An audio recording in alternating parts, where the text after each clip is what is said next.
اس وقت ہم موجود ہیں ترکی کے شہر استنبول کے علاقہ ایوب سلطان میں، جہاں ہم آج رسول اللہ صلی اللہ علیہ وسلم کے صحابی حضرت ابو ایوب انصاری کی قبر کی زیارت کریں گے۔ ابو ایوب انصاری کا اصل نام خالد بن زید تھا۔ ابو ایوب ان کی کنیت تھی۔ آپ کا تعلق قبیلہ خزرج کے خاندان نجار سے تھا، جو کہ رسول اللہ کا ننہالی خاندان بھی ہے۔ حضرت ابو ایوب انصاری اس خاندان کے رئیس تھے۔ ابو ایوب انصاری ان چند بزرگان مدینہ میں سے ہیں جنہوں نے عقبہ کی گھاٹی میں جا کر پیغمبر اسلام کے ہاتھ پر اسلام کی بیعت کی۔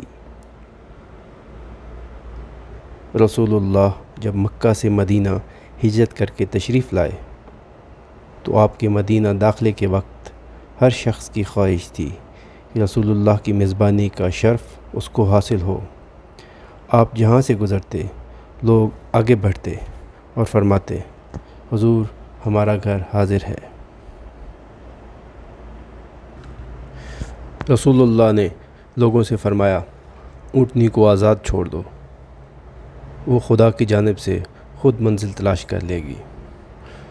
اونٹنی حضرت ابو ایوب انصاری کے گھر کے سامنے جا کر بیٹھ گئی۔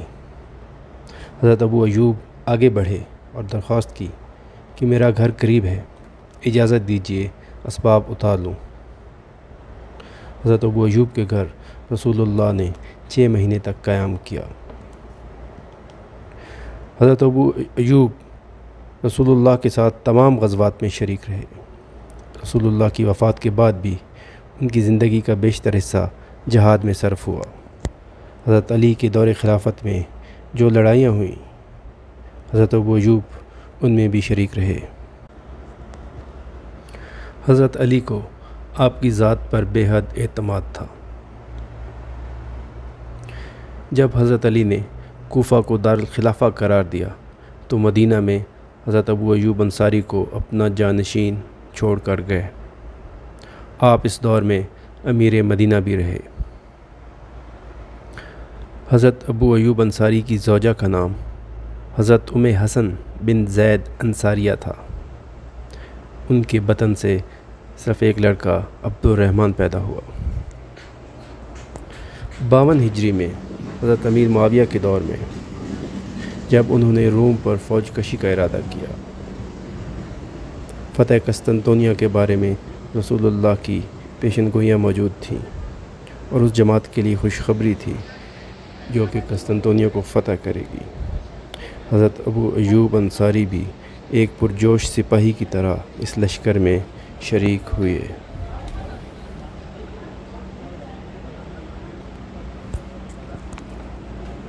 اس سفر جہاد کے دوران ایک وبا پھیلی اور مجاہدین کی ایک بڑی تعداد اس وبا کی نذر ہو گئی۔ حضرت ابو ایوب انصاری بھی اسی وبا میں بیمار پڑ گئے۔ یزید جو کہ اس لشکر کا امیر تھا، عیادت کے لیے آیا۔ یزید نے حضرت ابو ایوب انصاری سے پوچھا کہ کوئی وصیت کرنی ہو تو فرمائیے، تعمیل کی جائے گی۔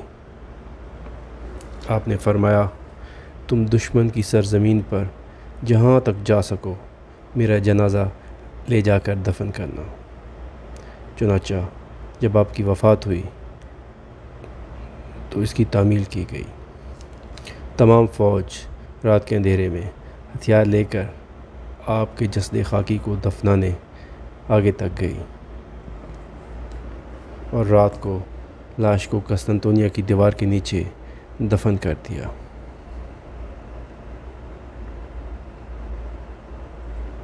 یزید نے مزار کے ساتھ کفار کی بے ادبی کے خوف سے اس کو زمین کے برابر قرار کر دیا۔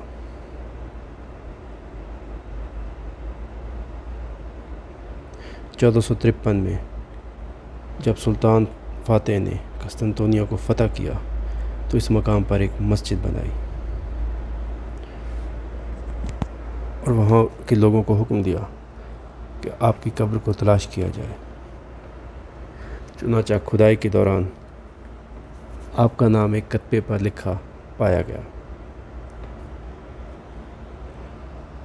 سلطان فاتح نے اس جگہ پر مزار تعمیر کیا اور ایک مسجد بنائی۔